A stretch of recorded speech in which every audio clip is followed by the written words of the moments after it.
the fire spirit and the shadow.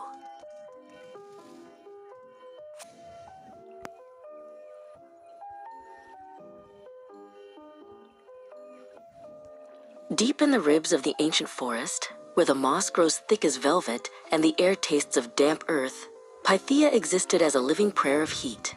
She was not merely a spirit of fire. She was the flame's very marrow, a woman fashioned from embers and the core of a dying star. Her skin pulsed with a rhythmic, golden red light that pushed back the night, making the leaves curl and the sap hiss in her wake. To look upon her was to see the sun trapped in a vessel of glass. For centuries, the world had learned the geometry of her danger. Men from the valley would see her light from afar and bar their doors, whispering of the burning one who turned breath into ash. When she walked through the glades, the stags fled into the thicket, and even the wind seemed to detour around her intense radiance. Pythia moved through a world of retreat, a queen of a scorched kingdom of one. She was beautiful, but her beauty was a jagged thing that promised only the white-hot silence of the end.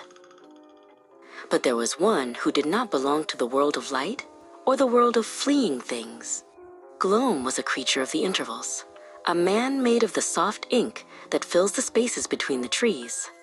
He was a shadow given weight and will, moving with the silence of falling snow.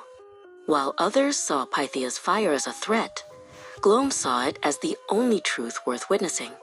He stood in the deepest obsidian patches of the woods, his dark eyes absorbing the amber glow of her presence without flinching.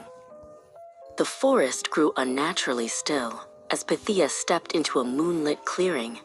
Her heat was a physical weight, a shimmering wall of air that distorted the pines.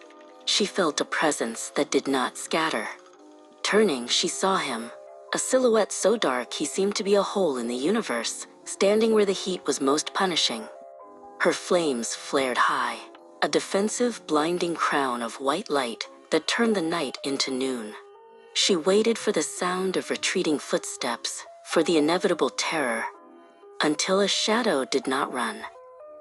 Gloam stepped forward, the edges of his form fraying like smoke where her heat met his cold. He did not shield his eyes. The light carved deep, sharp lines into his face, revealing a calm that was older than the forest.